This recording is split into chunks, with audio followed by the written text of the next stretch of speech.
I thought it was really important for all of you to have a chance to meet and hear from James Waterworth. He is the head of our European office in Brussels. James has an extensive background in the industry, has had government affairs posts with Nokia, Cable Wireless, Telefonica, in both Brussels and London. He has also been president of the European Digital Media Association, has a long experience in a variety of telecom issues, network regulation, broadband market issues, worked to create, had a major role in influencing the European Union to create a digital single market, unified market, which is very important for both consumers and business. He, I think, led Nokia into understanding the importance of internet policy for the first time. But I thought it was important he is here because we sometimes tend to lose focus of the tremendously important role that Europe plays on many of our issues, and sometimes setting policy ahead of time, simply being a respected, knowledgeable voice. They have sometimes, if those not familiar with it, somewhat of a complex governance process with the EU as well as member state involvement, a European Commission, different players and different venues for action. And we have found over the years that we need to be involved over there on behalf of our members, on behalf of the industry, in many of those forums in a meaningful way. And James has done, I think, a great job of making sure that our companies who are already involved in Europe and those who are not yet fully understanding of it are coming to appreciate how important it is to work together to accomplish what are our ongoing core value goals and values. So it is with great pleasure that our VP, James Waterworth, is here to give us some insight into that. And I do hope that, this is an opportunity for some back and forth dialogue. James has a lot of knowledge on a lot of key issues, and I'm going to ask him to go into a fair amount of depth on what's going on over there and how it's taking place. So, James, thank you.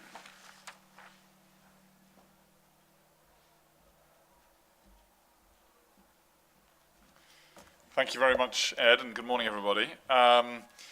It's been a great pleasure not only being here this morning, but for the last 19 months that I've been working with CCIA, having previously been with Nokia and various other entities. And one of the reasons it's been such a big pleasure is that Ed and the CCIA's approach has been to allow us to have considerable autonomy in terms of guiding an organization which has Washington's headquarters in how to do policy the Brussels way, and which some of you will be familiar with, some of you may not be, is often quite different from, even if many of the interests in the end are very similar. So this has been both challenging, because there are a number of challenging issues, a number of challenging approaches, but also a great way of approaching this task of best representing the industry.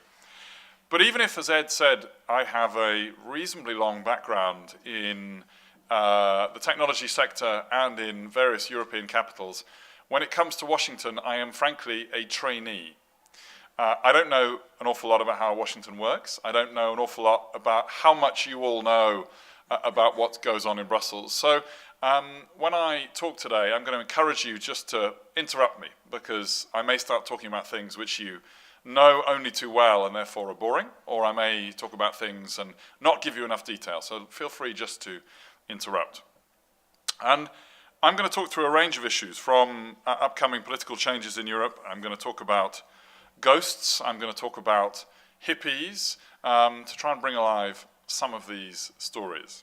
So first of all, ghosts. Why am I talking about ghosts? So I want you all to perform a quick check. I'd like you just to check under the desks, in your bags, just to see if there are any ghosts there. Can anyone find any ghosts?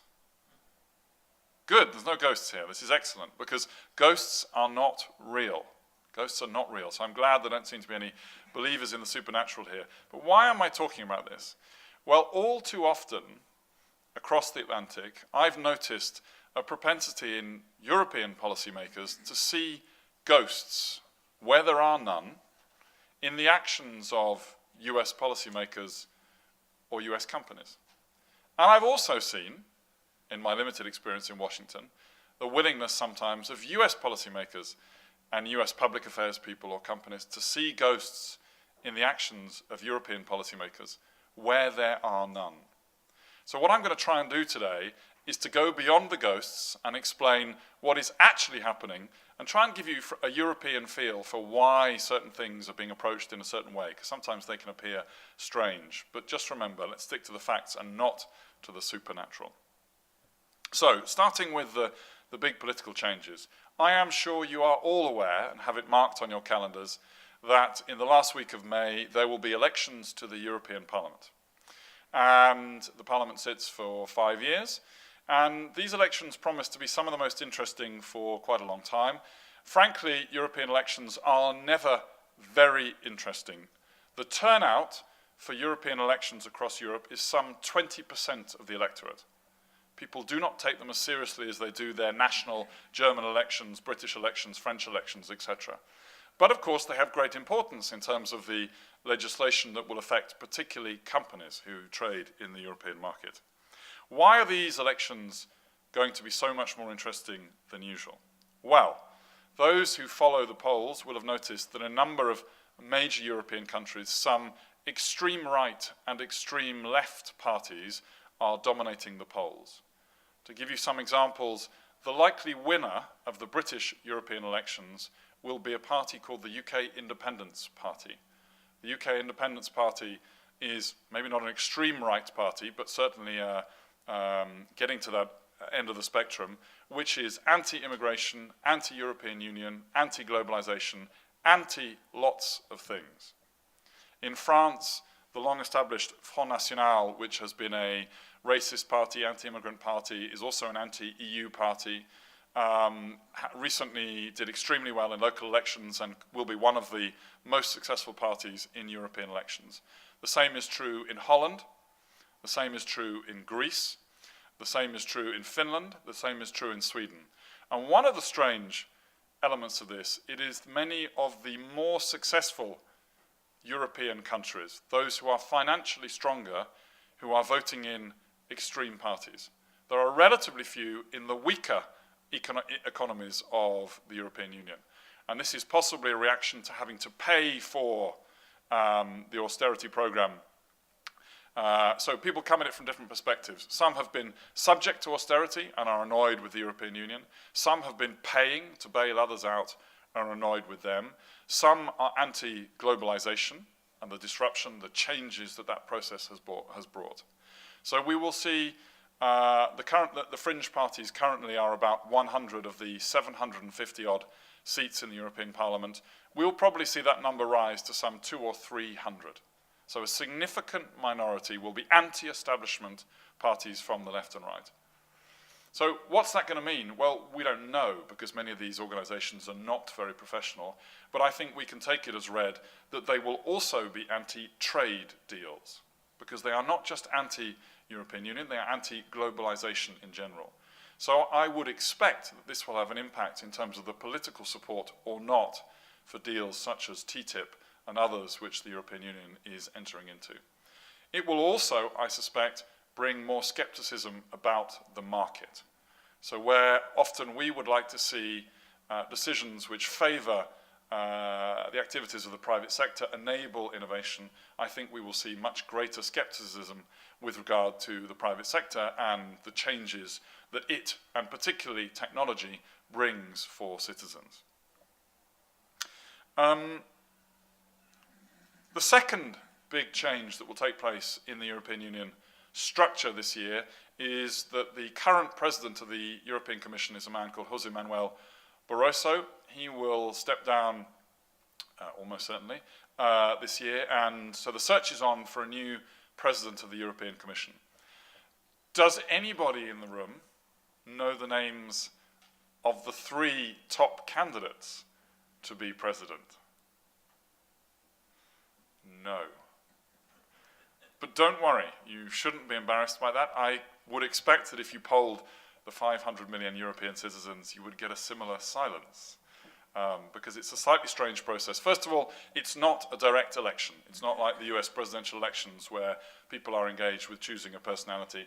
This is a process whereby the different main political parties have nominated a principal candidate, and then depending on how the parliamentary elections go, that will inform the decision of the different prime ministers and presidents who make up the 28 European Union governments. So the fact that we have 3 candidates doesn't actually mean it'll definitely be one of those 3 candidates. But they are, so that you can go home and impress people this evening, they are, for the socialist group, a German socialist called Martin Schulz, for the liberal group in the centre, a Belgian called Guy Verhofstadt, and for the centre-right group, the former Luxembourg Prime Minister Jean-Claude Juncker. And what does it mean whether any of those get appointed to lead the European Commission? Well, I recently had an experience of participating on a panel discussion together with Martin Schulz, who's the he's currently the president of the European Parliament, and he's the leader of the socialist delegation. And it was very important for me to participate in this, in the sense of getting a full understanding of the approaches and views towards the internet of the socialist group, dominated by fears particularly of surveillance, fears of citizens becoming subjects where their data is consumed, a number of ghosts, which I think probably weren't there, but where they are potentially seeing ghosts. So we need to take extremely seriously the agenda set out by the centre-left, because they could become they are already very important stakeholders, could become even more so. The third big change for our sector in Brussels this year is that not just the President of the European Commission will change, but actually all the commissioners. We currently have 27, and they have different responsibilities, be it the environment, be it energy, be it the digital agenda, and different areas. And there will be a new digital commissioner. We have absolutely no idea who this person could be at this stage. It is always the subject of horse trading between the different presidents and prime ministers who gets what job.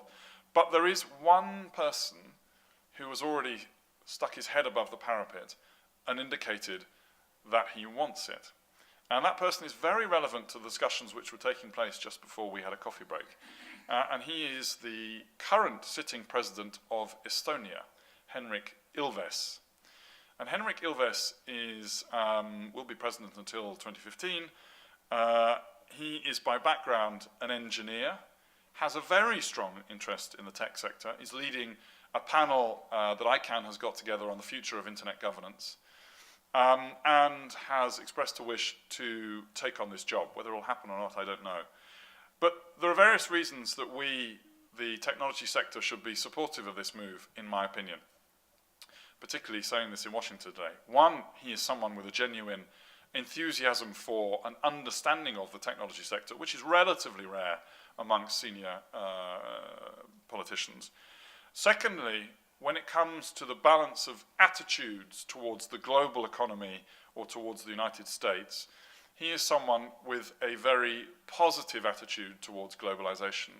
And I'm going to say that both because he has a genuine positive attitude, but also remembering that Estonia is a country with a population of 1.2 million people, whose neighbor, Russia, has a population of 125 million people.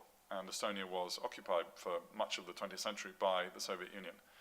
So the biggest fear of the Estonians is occupation by the Russians. So the biggest friend of the Estonians, the biggest two friends of the Estonians, are the European Union and the United States.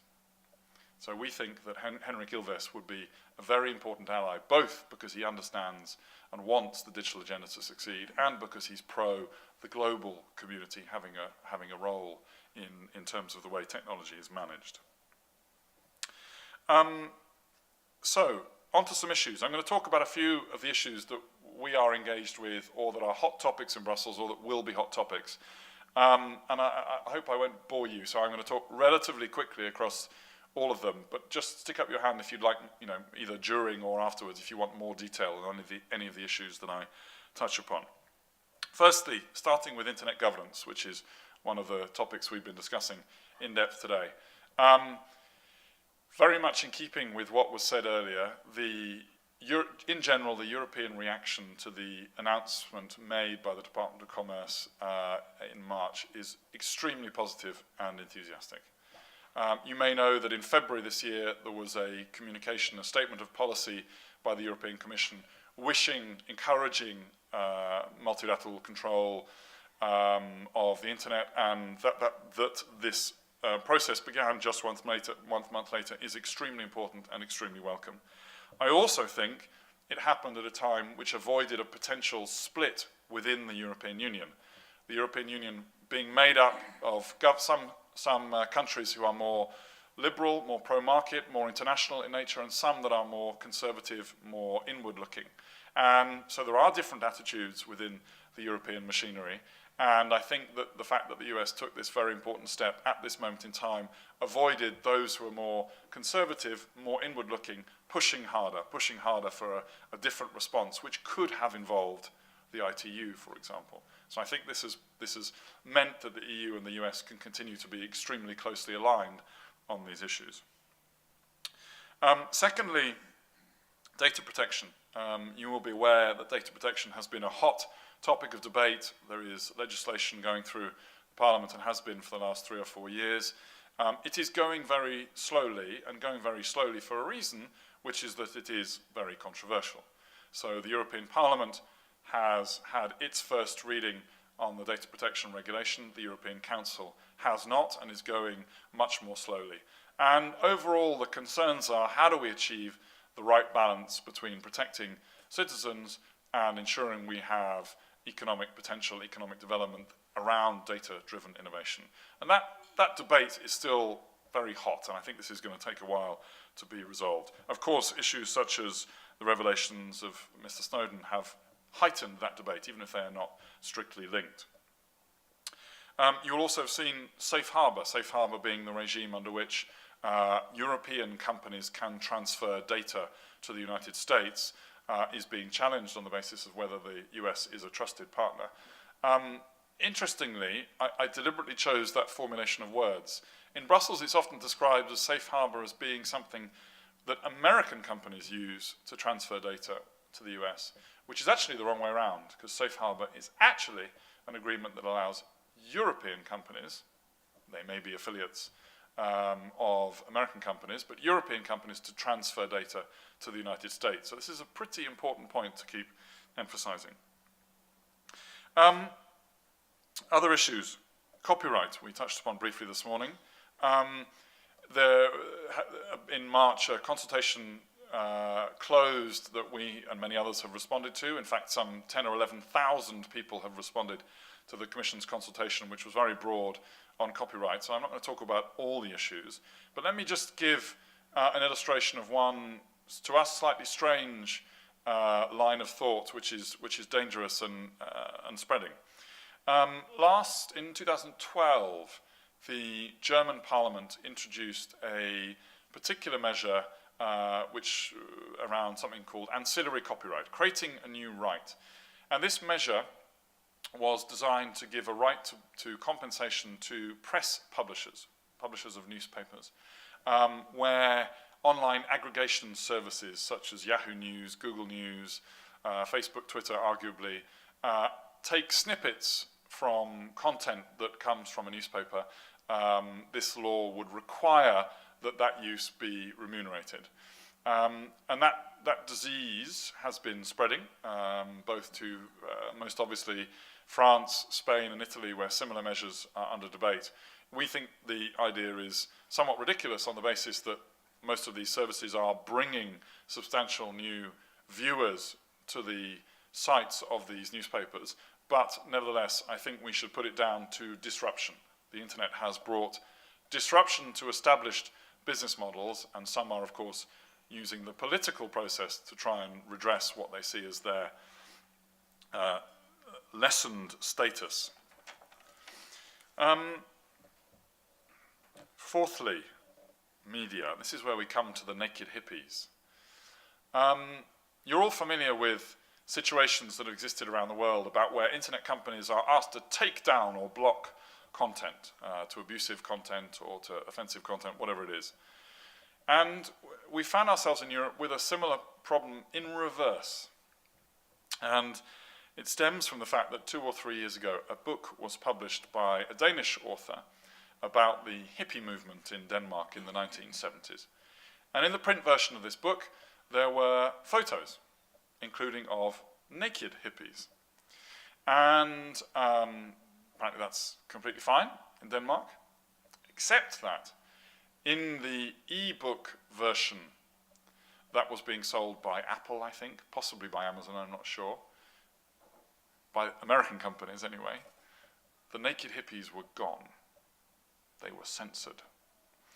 And so this has caused a political storm in Denmark, and not only in Denmark, where the culture minister and others have been saying, how dare they, how dare the private sector censor what Danish citizens should be allowed to see. There should be a public control of what is and is not appropriate content in Denmark.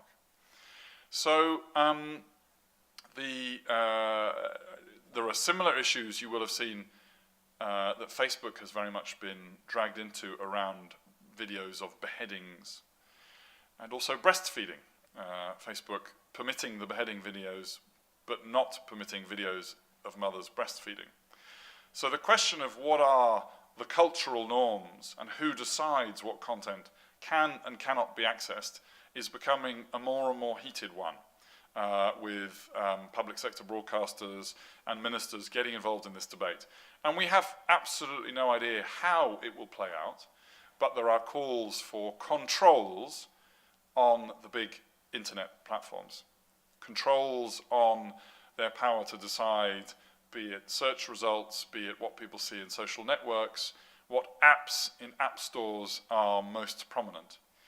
For example, public sector broadcasters across the European Union who have historically appeared at positions number 1 and 2 on the electronic programming guide on people's TVs are increasingly calling that there should be prominence mandated. We don't quite know what that prominence might be, but taking as an example smart televisions which have apps on the home screen, some public sector broadcasters want to make sure that their apps appear on the home screen when a TV is sold in a shop.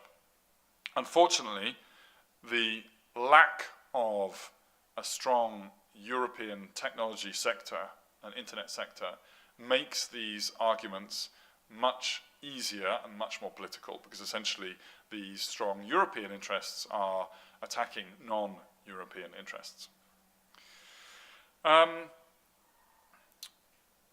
Fifth, surveillance. I don't think I need to explain. Clearly there's been plenty of shock and outrage here in the US, as there has been in various parts of Europe. I think the only thing I really need to underline for this audience is that the reactions are very different in different European countries. So to take 2 European countries who have also very active surveillance programs, the United Kingdom and France, the reaction amongst members of the public and the establishment has been very muted. There has not been strong hysterical concern about internet surveillance programs, whereas in some countries, and most notably Germany, there has been a much stronger reaction to this debate. So there is no one single European response, whether to US programs or anyone else's programs, but there are certainly different responses in the European Union. Perhaps one of the most interesting recent developments is that just this week, the Court of Justice of the European Union, which is equivalent to the Supreme Court here, struck down a directive on data retention, the Data Retention Directive. The Data Retention Directive mandated that various, particularly telecoms companies, would need to safeguard data, retain data for a couple of years for the possibility of that data needing to be inspected by law enforcement. And the court this week struck down that directive, which is very rare, on the basis that it was disproportionate to the ends it sought to achieve. And that directive was something that was passed in the wake of various terrorist atrocities that happened in Europe, both bombings on the train system in Madrid and on the London Underground system. And so what this will mean, that the court has taken this position, what this will mean for surveillance, which is similar in nature and in purpose, we don't know yet, and we can only speculate, but it is interesting that the court has taken such a strong stance with regard to this existing European measure. A couple more things. Liability of intermediaries. The debates, I imagine, are very similar to the debates that you have here about what should be the responsibility or legal liability of internet platforms for taking down content that may be in some form abusive or infringing intellectual property. We have one extra probably dimension in comparison to you, where the freedom of the press is much more limited than in the United States. So defamation is often a reason why things, or not often, but sometimes a reason why things are taken down. Something that is extremely difficult for companies to adjudicate on, whether something is a legitimate expression of someone's opinion or whether it is defamatory. But liability rules continue to be contested. The view of the CCIA and my personal view is that the e-commerce directive, which governs many of the activities that platforms and hosts and conduits must take, will not and should not be reopened. Clearly, the political environment towards the internet is much less favourable now than it was in the year 2000, when that directive came in, when we had the dot-com boom and all kinds of enthusiasm. And I hope and expect that what we will have is just much more limited potential intervention to clarify the roles and responsibilities of either people who manage platforms or who are doing the complaining about content. Last substance issue on the open internet. You may also have noticed that last week the European Parliament voted in plenary on a number of telecoms related issues, spectrum, roaming, authorizations, but also the open internet. And the text that has been adopted is a strong pro-open internet text, which we think is extremely good. Now it needs to be seen to what extent the compromises which have made it into that text are workable and to what extent things need to be adjusted. We're still at a relatively early stage of the process because the Council, which is the countries that are members of the Union, has barely started its work on the same text, so we won't have a resolution for at least another year, I would expect, but a very strong positive first step with regard to the open internet. So, to conclude, I'm going to ask for your help with a couple of things, and they're very simple things that I'm sure you can help me with. And the reason I want your help is to make sure that we are as successful as possible in getting a conducive environment for the technology sector in Europe for the next 5 years. First of all, we need the right president. So I don't know if any of you have a vote in Europe, but if you do, cast it wisely. And if you have any connections with the political apparatus, political parties, the choice of president is extremely important. And clearly we want someone who appreciates the importance of digital in the transformation, whether of the social structures of Europe or the economic structures of Europe. Some people get this, some people don't, but this needs to be clearly communicated. Secondly, maybe more within the reach, we need the right digital commissioner. So if you have any Estonian mates, call them up, tell them to be active, to support their president's cause, and let's get the right digital commissioner who really wants to do the job. And thirdly, and this might sound a bit curious, but I have a personal attachment to this as well as a political one, we need to work very hard as a sector to keep the United Kingdom in the European Union.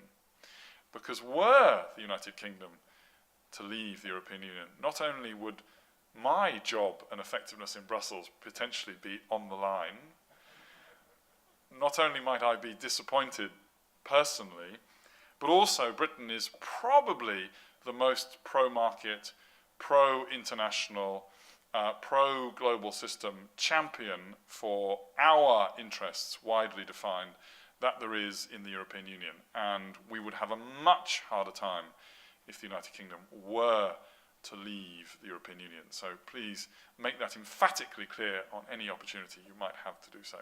Thank you.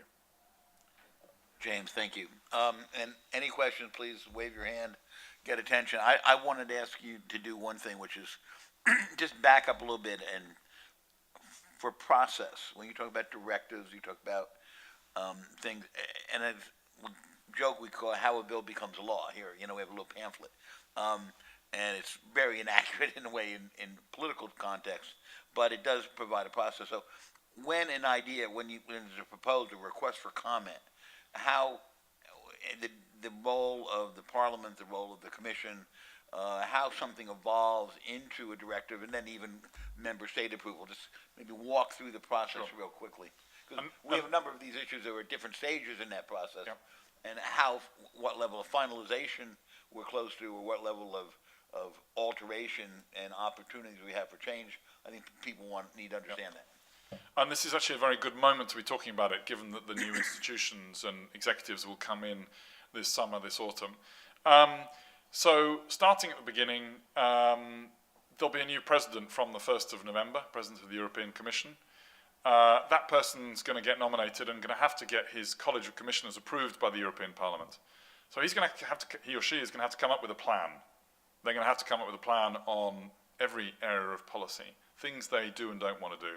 So now is the moment that we collectively and we, the CCIA, are building our program and going around to people trying to sell it. So we're currently selling it to the civil servants, and come the summer and the autumn, we will try and sell it to the political class and say, this is what you should do on the internet for the XYZ reasons. So I expect that then they'll listen to everybody who has different views. They'll put together their plan. They'll publish their strategies in early 2015. And then they'll decide what are the areas where they're going to legislate, what are the areas where, trade deals, for example, we continue with work, and what are the areas where softer measures are potentially necessary, self-regulation or just general statements of policy. Where we have regulation, the way it works is that the European Commission, which is the executive arm, has sole responsibility for initiating legislation. Nobody else can introduce legislation, unlike here. So the Commission will go into its bunker and it'll say, we want to legislate on, for example, copyright, could be anything. They will almost certainly have a consultation, a formal written consultation, as well as talking to a lot of stakeholders. And then they'll take a year or so to collate that and decide what they want to do, and they'll publish a directive. And the directive then gets sent by the carrier pigeons to the President of the European Parliament and to the President of the European Council. The Parliament, it's kind of clear what that is. The Council is the representatives of the UK, Britain, the UK, France, Germany, Portugal, etc., etc. So they take this text to both of them, who run their own processes. They kind of watch what the other one's doing on the other side of the wall, but they do their thing. Parliament will scrutinise legislation in its committees, and then finally in a plenary. The Council will go through its working groups trying to get everyone to agree. And then when they've both got their texts, they'll meet and say, how do we make these two texts align and potentially get one common text that becomes law out of it? One important thing to remember in European process is it's phenomenally slow. It's phenomenally slow, which is a great challenge with regard to the technology sector, which is very fast and accelerating. So let me illustrate this. We're going to have a new Commission President, new set of commissioners from this autumn. I reckon they'll publish their strategies in early 2015. They'll adopt their first directives or regulations in the summer 2016, because it takes typically that much time to produce them.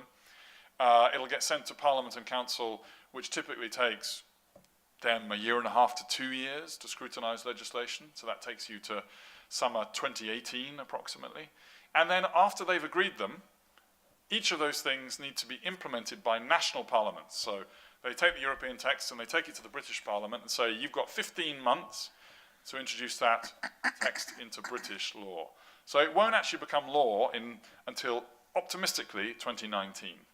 So it's a very slow process, which is very challenging for us. What about carryover? Are there any things underway?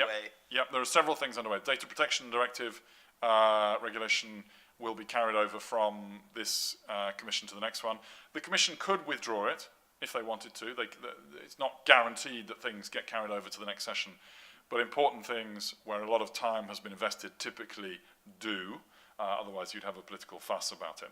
So there will be several things which get carried over. The telecoms legislation, data protection legislation, I'm sure will be carried over to the next Parliament. First of all, James, thank you for the work that you do in Europe and particularly in Brussels. It is impressive and important, and members recognize it, and we need you to continue to have your shoulder to that wheel. And it's not easy. So well done, well done. I've looked through the binder. I have not found the copies of that Danish book that you were referring to that you brought for all of us. So perhaps those are going to be at our luncheon places at the table. So thank you for that in advance. With a regulator like Viviane Reding standing for the Parliament and assuming she gets in, what do you see in terms of, and I realize it's with all these fringe parties that are going to, as you predicted, have representation. What do you see in terms of the data regulatory proposals and legislation with someone like Viviane on the inside of the Parliament now to try to carry through her vision? How do you see this unfolding? It's a very good question. Privately, some in the European Commission feel that the regulation as proposed by Commissioner Reding and now transformed by the Parliament goes too far in altering the balance between economic actors and the rights of citizens. Not everyone agrees with that, but some have expressed that private reservation. If Commissioner Reding is successful in being elected to the Parliament, and if she takes on a role, symbolic or formal, that is related to that legislation, it will be, I imagine, part of her pride and her professional work to ensure that it comes to a conclusion, and it comes to the kind of conclusion that she sees as satisfactory. She is, as you can tell when she speaks, a very determined lady, and nay, aggressive is not the right word, but when she wants something, she knows what she wants. And I think that in the Parliament, you're right to underline that, she will push to keep the parliamentarians, as she sees it, honest, and she will keep the heat on the European Commission. Whoever succeeds her, in case they would have a different view of what that balance should be, I'm sure she will try and keep the political heat on that person to do the right thing. So she'll use the platform that she has, and she's a senior politician, so she will have a prominent platform. You expect Jan Albrecht to return to Parliament, assuming he's standing for re-election, and the two of them, among others, to partner on all of this? Very good question. I'm not actually sure where he's on the list for the Green Party in Germany, so I would need to check that before knowing whether he's likely to return. But the Greens have Mention to people who he is. Sorry, yes. Jan Albrecht is a member of the European Parliament from Germany, who is a member of the Green Party, and he has been the parliamentarian responsible for taking the data protection regulation through the parliamentary process. He's a very young parliamentarian, not very experienced in terms of the process of the Parliament, which has possibly added to some of the controversies and difficulties in terms of passing this. It's not guaranteed, first of all, that he would be on the same committee. So if he is re-elected, the different political parties will then jostle for positions on different committees. So there's no guarantee that he would be on the same committee that he is now and therefore have any formal role in the data protection regulation. He may push to do so, but that really depends on the strength of the Green Party after the election. So, it's difficult to imagine he wouldn't take an interest. The question is whether he'll have the same formal role, and I don't know at this stage.